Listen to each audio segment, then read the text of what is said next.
What's going on, guys? Back with another NIO video.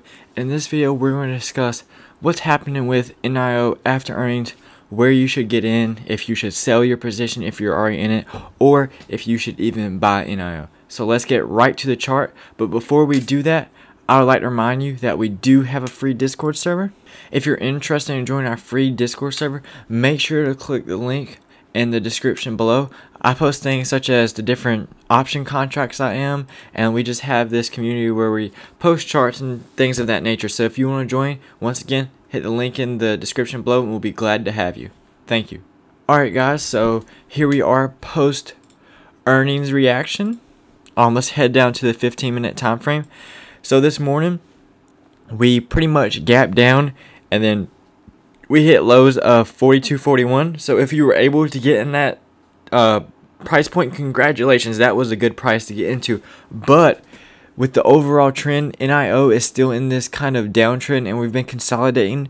And then earnings, it had a pretty, even though earnings did good, as I mentioned, they beat it by, it's saying 0.04 here on TradingView. They beat it by 0.04. We still gapped down, and this morning during pre-market, we actually were up, but then when market opened, we pretty much gapped down, and we've been trying to recover ever since then, and we haven't been able to hit the highs that we were previously, and also last night and after hours after the dust settled for earnings.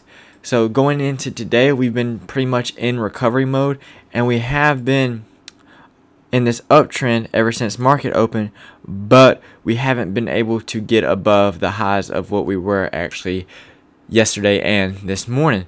So this is my thought process going in the bigger picture for NIO. So let's hop on the 4-hour time frame and see some key levels that we need to either get above, or if we do downtrend, where we can find some support. So let's do this scenario that we are downtrending, and we're probably going to do that because right now we're still making higher lows. So before this trend needs to change, we need to start making higher highs. But for the sake of it, let's see where we need to get to if we do begin to downtrend. So my first area I would be looking at for an entry is right here, around this 39 mark, as I've been talking about in previous videos. So if we downtrend to here, this would be a good dip buy.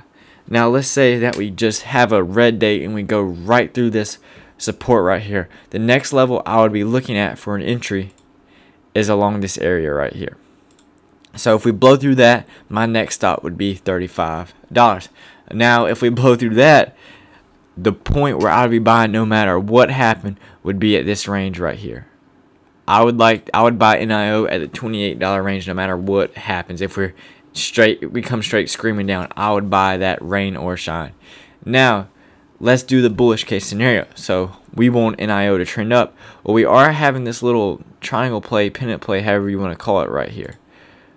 So we're making higher lows, but also we're making